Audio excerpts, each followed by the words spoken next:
Shalom, shalom, peuple de Dieu. Que le Seigneur nous bénisse. Que ce soir encore, nous soyons remplis de sa grâce. Amen. N'oublions pas, à titre de rappel et à toutes fins utiles, que les samedis, aux alentours de 20h30, nous avons les prières, un groupe, des prières, comment on dit ça, les prières par Internet. Amen. Donc, tous doivent se connecter le samedi à 20h30 pour que nous commencions des temps de prière, d'adoration, de partage de la parole, de prière, de communion. Amen. Donc samedi à 20h30, que tous soient connectés. Les samedis, c'est vrai, il y a un nombre, mais je voudrais que ça soit tout le monde qui se connecte. Amen. Donc samedi à 20h30, nous devons nous connecter. Et le jeudi, comme toujours, nous avons jeûne et prière pour les cas de possession, les sujets. Donc le jeudi, temps de jeûne et de prière. Le samedi, temps d'unification, de réunion, d'intercession, de prière, de partage de la Bible. Tous les samedis, à partir de 20h30. Ça fait déjà 2 samedis que nous avons commencé. Alléluia. Le thème que je veux voir avec vous, la place que vous occupez. Est-ce que la place que vous occupez sur cette terre, vous êtes vraiment à cette place-là? N'êtes-vous pas un serviteur inutile qui ne produit rien du tout? Qu'as-tu venu faire en réalité sur cette terre? Si tu as l'approbation de Dieu, alors active-toi. Commence à être un serviteur qui porte du fruit. La place que vous occupez, Matthieu 25, le verset 30. Quant à ce serviteur bon à rien, jetez-le dehors. Certaines paraboles du Messie, ce sont des paraboles très courtes d'illustration. Nous ne nous y arrêtons pas vraiment. Nous ne marquons pas la page pour nous attarder à comprendre l'explication, la profondeur de cette parabole. Souvent, nous lisons comme ça, comme un journal, les romans à l'eau de rose, et nous passons. Non. Nous devons faire attention aux paraboles du Messie. Parce que chaque parabole véhicule un enseignement profond. Les paraboles ne sont pas davantage le thème central des prédications évangéliques. Non. Nous, on a d'autres thèmes. La prospérité, le mariage, la richesse. Non seulement sur les paraboles du Messie, ce sont des paraboles en général très courtes. Mais nous ne nous arrêtons pas là-dessus pour vraiment savoir en retirer le jus, la substance nécessaire. Elles ne sont pas non plus le sujet, le thème central des prédications évangéliques. Non. Comme je dis, nous sommes préoccupés par d'autres sujets que de prêcher vraiment la sanctification, l'appel, le péché, la repentance. Nous allons prêcher autre chose. De prêcher comme la fornication, le péché, la repentance, le changement de vie. Mais nous ne prêchons pas cela. les paraboles du Messie non plus ne sont pas des thèmes vraiment qui intéressent le peuple. On veut conserver un peuple à partir de ce que le peuple a envie de dire, non pas ce que le Seigneur véhicule. L'Éternel dit, c'est moi qui vous ai choisi. Ce n'est pas vous. Donc vous ne pouvez pas imposer un thème. Tous les thèmes ont été déjà traités. C'est à nous de demander à l'Esprit de nous révéler la profondeur des paraboles du Messie. Mais pourtant, le Messie raconte l'histoire d'un homme qui a planté un figuier et qui, avec le temps, décide de le couper sous prétexte qu'il ne donne finalement pas de fruits.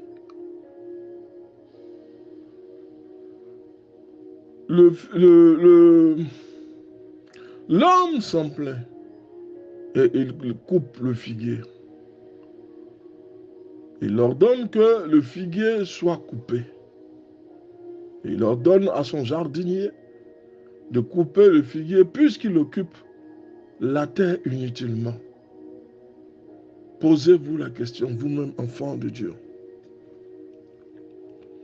Qu'êtes-vous venu chercher sur cette terre? Être un témoin du Messie? Ou chercher la délivrance et la bénédiction pour s'en éloigner de l'Église plus tard? Non, lorsque nous sommes avec le Messie, cela nous garantit deux choses. La bénédiction spirituelle est temporelle. Sur cette terre, nous sommes bénis et dans le ciel, notre nom est inscrit. Alors, si nous sommes une source de délivrance, nous devons être aussi une source de conversion pour les autres. Nous sommes devenus des témoins du Messie et nous racontons tout ce que le Messie a fait dans la vie des uns et des autres et dans notre vie nous-mêmes. Nous devons raconter ce que le Messie a fait. Alléluia. Vous avez l'onction, vous avez la puissance, mais vous ne mettez pas ça au service des autres. Mais vous faites quoi dans le corps du Christ? Mais vous occupez une place inutile. Poussez pour que d'autres s'en enseignent.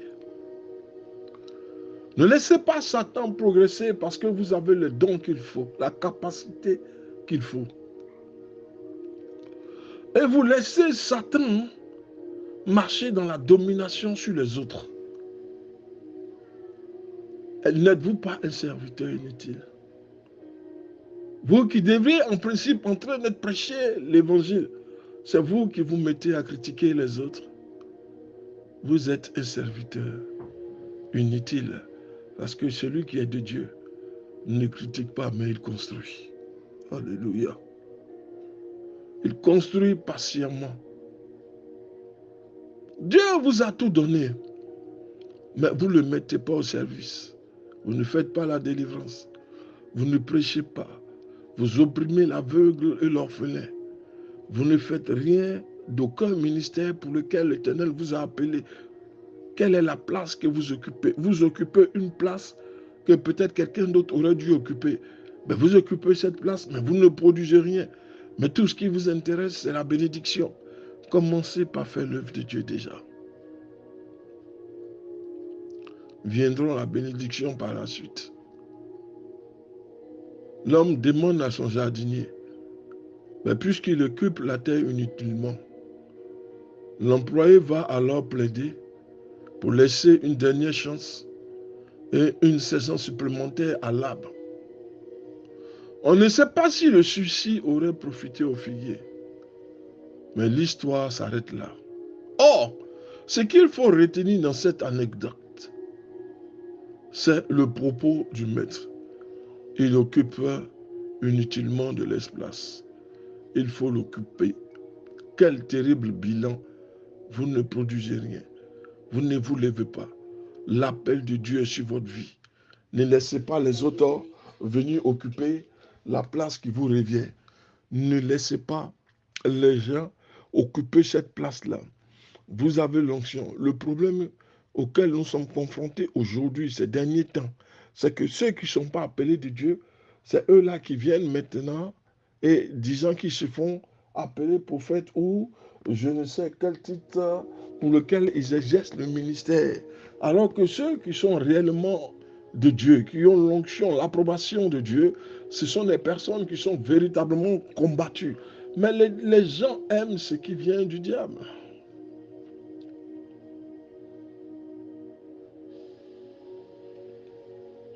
Lèvons-nous, ceux qui ont l'appel vrai du Seigneur. Lèvons-nous. Ne laissons pas les faux prophètes occuper l'espace. Cet cri d'alarme, c'est le temps de réveil. Levez-vous maintenant. Occupez réellement l'espace pour lequel Dieu vous a appelé. Ne vous laissez pas étouffer. N'éteignez pas le feu qui est à l'intérieur de vous. L'Éternel vous a donné un feu, c'est pour la libération de ses enfants. Ne faisons pas ce que le maître dise. Il occupe l'espace inutilement. Coupez-le, jetez-le. Son bilan est négatif. Que pensons-nous des autres conducteurs lorsque nous cherchons une place pour stationner et que nous constatons le nombre de voitures mal garées, prenant 2 places, ou ces poubelles qui occupent un espace que nous aurons bien utilisé? Que pensons-nous des personnes qui occupent des emplois sans remplir parfaitement les fonctions que nous entendons? Oh. Dieu nous a oint, levons-nous. Ne laissons pas l'espace occupé par des personnes inutiles, non. Et toi-même à qui Dieu a fait cette grâce pour un transfert d'onction, n'occupe pas non plus la terre inutilement parce que tu ne fais rien de cette onction. Tu n'enseignes pas, tu ne guéris pas, tu ne prêches pas, tu n'envoies pas des gens à la conversion. L'onction, c'est pour toi seul. Non, l'onction, c'est pour un but précis. Quand on l'a, c'est pour le ministère, c'est pas pour autre chose. Ce n'est pas pour autre chose. Il y a des gens qui occupent de la place sans produire du fruit et même dans certaines structures importantes, des blocages qui existent parce que des places sont mal occupées. Des gens occupent les places qui ne leur siègent pas, y compris même dans l'église.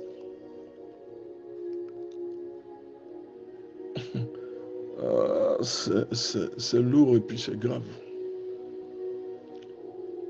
Des gens viennent se proclamer prophètes, se proclamer pasteurs, mais la finition est grave parfois. La finition, les gens ont créé un blocage, ils ont occupé des places, ça crée un blocage, alors que ceux qui sont élus de Dieu même ont du mal à s'exprimer. Et quand ils prennent le micro, on commence à les combattre. Parce qu'ils vont prêcher l'évangile de vérité. Mais prêche l'évangile de vérité pour avoir les âmes. Les âmes ont besoin d'entendre ce que le Seigneur dit. Et parfois, nous-mêmes, en pasteurs, c'est la concurrence et la lutte. Alors que nous avons un seul ennemi, c'est le diable. Nous nous trompons d'ennemi. Et l'Église s'en trouve affectée à son plus profond désarroi. Non seulement ces situations paralysent, mais ce qui est en droit d'être entendu ne vient pas. Pourquoi?